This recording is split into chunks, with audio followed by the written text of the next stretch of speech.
Beverly S. on the Projector Masterclass. Beverly, I am really enjoying these sessions and have also listened to the other content you produced in human design and projectors. This has been really helpful and explained some things that I did not understand previously. In lesson 13, you say to always look outward.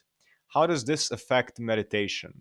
Is this still suitable to look inward in meditation, or is there some way to focus outward in this? I have tried a lot of different ways of meditating, and I have found that quiet listening works best for me. I realize this is kind of outward focusing. Should I vary the techniques or stick with the listening? Beverly S. Thank you, Beverly, for being here. So, the lesson 13 says, I believe it's the lesson of projector aura collapsing into itself. So um, I agree completely that quiet listening, it's called the diri in Australian Aboriginal spirituality, they diri or the diri, which is just quiet listening, the art of quiet listening. So I love that as well. I love just sitting down or laying down, just breathing, and just listening to sounds of the wind, of nature, of my own heartbeat, the blood moving, and then seeing what happens, seeing what's gonna come into my awareness. So, as projectors, when we go out into the world, our aura is scanning everything, it's absorbing everything, it's taking in information, and we feel other people as if their energy is our own.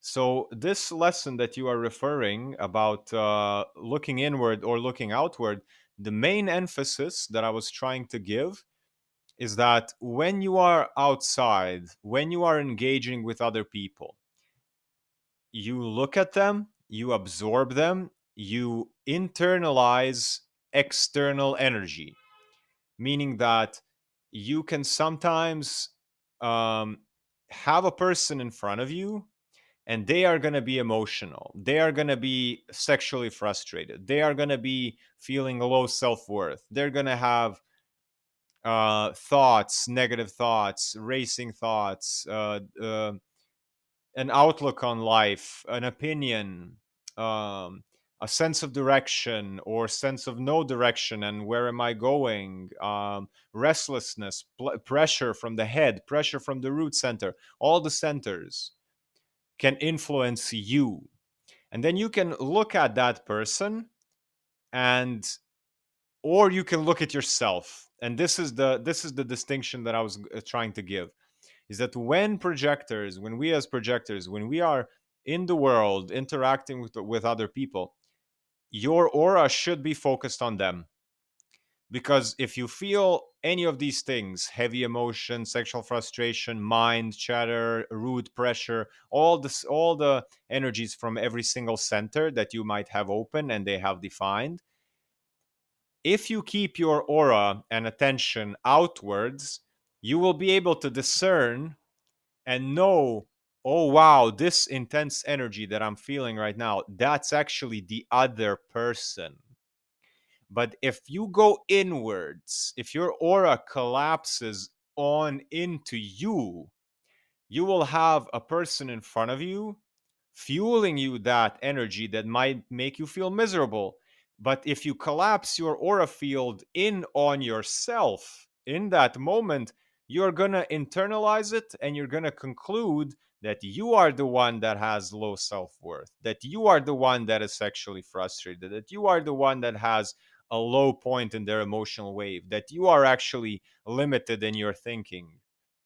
So this is the distinction that I was trying to give, is that when you're engaged with people, keep your focus outward and observe them, and realize that 90% of the energy that you're feeling is actually from the other person. And then, okay, you come home, there's nobody around you. Now you're sitting down, now you're alone. Now you know that after a while after all the energy of all the other people has kind of gone out of your system, you've done some yoga, you've done some breathing, you've just been alone for at least half an hour, nobody disturbing you, and then you can go inwards and scan yourself, be self reflective, kind of go, okay, what have I done today? What have I felt today? What do I need? Am I stuck somewhere? Do I have certain thoughts that are blocking certain things? And then you can focus inward. Then it's good to focus inward to kind of see, okay, what has changed inside of me? What has been there all this time? And what has been malleable because I was with other people? So these are things where the focus is on yourself. If you know that is only you there, there's nobody else in the perimeter of 10 feet around you, you know that whatever you're feeling, it's just you.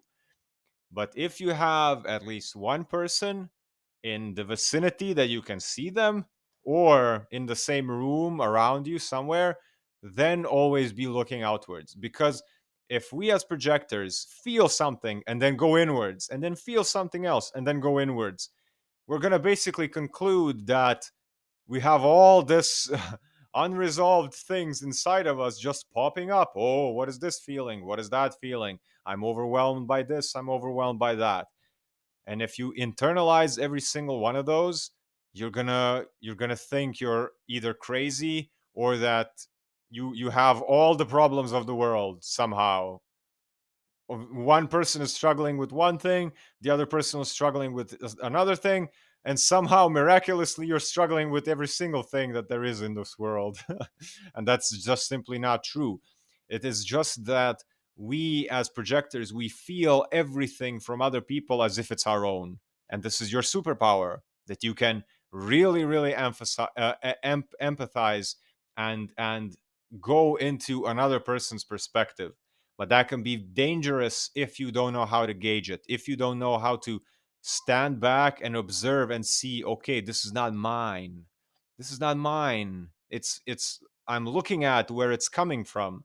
But if I collapse my aura inwards and start analyzing myself in the middle of 5 people around you, then you become self-conscious, then you internalize all this energy, and then you believe that it's you, but it's not you. That's why keep it outwards. Keep it outwards. If you're around others, look at them.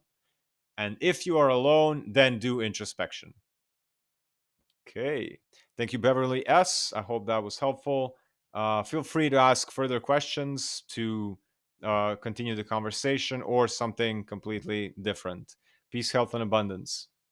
Subscribe, like, leave a comment, share your story below.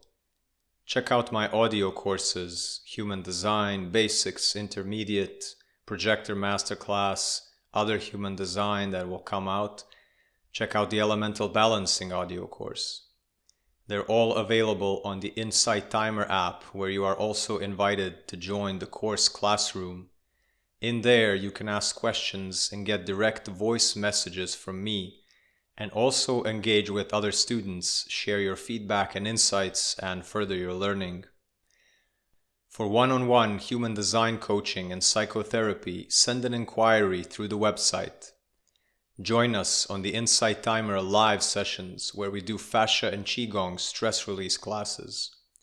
Check out my art and merch web shop full of my original designs ready to be printed on shirts, notebooks, and many other products. Download my free ebooks and join my newsletter to stay connected and get updates and content in your email. Everything mentioned is available at icreatelines.com. Peace, health, and abundance.